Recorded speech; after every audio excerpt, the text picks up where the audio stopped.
Hello, everybody. It's your boy 813 South coming back at you again. Once again, as always, let me give a shout out to my people here in the 813, also the 727. I got a little slack for that. So 813 727. Want to give you all a good shout out here in Tampa, Florida. That's where I'm from, where I'm living, I should say. I want to touch a little bit on this wrestling and everything that's going on with wrestlers leaving the WWE, possibly going to work for other companies, and things that I want to see in AEW, and I also want to touch on the WWE a little bit here. It's going to be a little rambling, probably jumping around here and there, so please forgive me. This is just some things that I want to get off my chest. First off, with AEW, I know they just got a new signing. I believe the gentleman's name was Justin Havoc of the UK. I've never seen him. I don't know much about him, so I'm looking forward to doing a little research and see what he's all about. Now, as far as AEW, one thing I think I would like to see from them is, instead of trying to do a monthly pay-per-view, I think I would do the old school format that Vince used to do back in the 80s. Do only 4 pay-per-views, if that's what you want to call them. 4 pay-per-views a year. Remember when Vince used to do just Rumble, SummerSlam, WrestleMania, and Survivor Series? I think that's something that AEW should do. That way you have time to build stories for those pay-per-views. That's a 3-month window. I think you can get some really good writing, storytelling done there, instead of trying to do something every month the way WWE does. Because 1 minute it's this person in the feud, next thing you know, WWE throws this person in the feud. But that's something I would do if I was on creative with All Elite Wrestling. I think I would lean to doing maybe 4 pay-per-views throughout the year, possibly 2 on the West Coast and then 2 on the East Coast. I think that would be a good idea. And I probably would do them back to back. So if I'm on the West Coast, do the 2 pay-per-views on the West Coast, 6 months on the West Coast. I guess that's what you would do it. And then the other 6 months you'll be on the East Coast, or vice versa, or it's up to them. That's their company, but that's just my opinion on how I think I would do some things. Another thing I want to talk about with AEW, I think they need to also look at more female talent. It's fine to sign some of these guys out here on the indie scenes, but there are some very talented women I've seen on the indie scene as well. So I'm hoping that that's something that they get around to doing. Give me at least 2 or 3 more female wrestlers on the roster under their contract. Another thing I want to touch on real quick, let me now talk a little bit about this whole thing where people are on Twitter and they're just saying that AEW, is going to kill the WWE.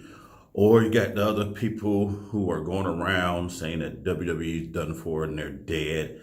Look, I'm probably going to offend some people. I'm not going to call their names, but can we just slow down calling people stupid and dumb and cussing up a storm just because they don't agree with your opinion? It is just that. It's their opinion. Just because they don't agree with your opinion doesn't mean the person is not intelligent. Now, there are some people on Twitter and other social media platforms that do say some crazy things and everything, but let me just get this off my chest. And in no way am I saying that I'm a WWE fan. First off, I'm a wrestling fan. I like stuff back in the AWA, NWA, Crockett territory days. That's my roots of wrestling. But let me just, I gotta say this. I said it before in another video before. Can everybody please stop saying that this is going to be the demise of the WWE? If you actually look at it in history, whenever Vince has competition, he adapts and he changes with the time. So I'm actually hoping that AEW will push Vince to make a lot of changes in that company. Now, on a personal note, I think now, either within this year or next year, possibly 2 years, I think it's about time for Vince to step down, as the younger guys would say to the older gentlemen back in the day. It's a young man's game now, and I think some of this stuff has started to pass. Well, I'm not going to say it, I think it has passed Vince by. I think it's time for Triple H to take control of the company fully. If you look at the way NXT is ran by Triple H and Shawn Michaels, it's just like almost watching an ROH, PWG, Reality of Wrestling. Shout out to Booker T real quick. And House of Glory, which I do follow. JD from NY 206. Love you, JD. But Vince knows how to adapt. I mean, he took the ECW style, brought it in there, created a hardcore title, and ECW folded. He was getting his butt kicked in the Monday Night Wars, but in the end, Vince adapted, transformed his company, and ultimately won. And I heard Cornette say something real smart. Look at WCW. They had all the money and still didn't know how to take out Vince McMahon. But then Cornette was like, I had Smoky Mountain Wrestling, and I knew how to put shows together and give the people good wrestling. I just didn't have the backing. So you're going to either have the money and you don't know what to do to try to compete with Vince, or you know what to do and you're not going to have the money. But here's the thing, man. Let's just let AWE be AWE. I mean, AEW. Oh, goodness gracious. I'm so sorry about that. Let All Elite Wrestling be All Elite Wrestling, and let the WWE be WWE. Let's stop saying it's a war. I said it before. Until they have a full roster, until we know what station they're going to be on, what TV station, which I know that's in the works and everything. And then they got to get championships made. Is this going to be something that's done every week, every 2 weeks? Is it going to be something where they start off on the Fight app first and then move to TV? Are they going straight to TV? So before we just get up here and start saying that the WWE is done, we're talking about a global phenomenon in the WWE. I don't know why everybody's acting like Vince McMahon is new to this. I mean, the man took the business from his father, and from what the WWF was to what the WWE is now. So again, am I saying that I'm a huge WWE fan? No, I'm not. I'm watching the people there that I want to watch. I'm watching the wrestlers, not the sports entertainment part. The creative writers, and they all need to go. I think that's just my opinion on creative in the WWE. I don't even want to get started on that. But yeah, let's just slow down on that first, and let's see what All Elite Wrestling is going to be up to with that. Another thing I want to talk about really quick, the whole Dean Ambrose thing. I've seen so many people on social media, they're trying to figure out if it's a work or is Dean Ambrose really leaving the company. Well, here's the thing about that. I don't really want to know. As a fan, I'm good either way. If it's a work, bravo. If he leaves, bravo. Some people don't like Dean. I like Dean. I just feel like they are handcuffing Dean ever since he's been there with his promos, his style of working and stuff. I've watched him on the indie scene. So if he does decide to leave, I think that would be a good thing. If he decides to stay, it'll be a good thing. It just depends on how these people will book him. I would book him a totally different way.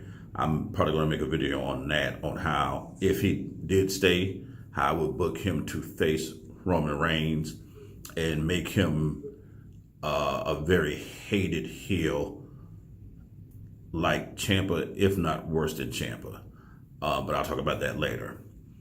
Some other things I want to get off my chest with the whole wrestling scene going on in WWE too is the WWE Women's Tag Team Championship match. I do have to agree with a lot of people. JD has preached this. I've talked about it. I believe the Lex Man has talked about it. I think they should have had a tournament. I think that should have been done on the network. I would have loved to seen a tournament done instead of them just tossed into the elimination chamber. And the winner are going to be the new WWE Women's Tag Team Champions.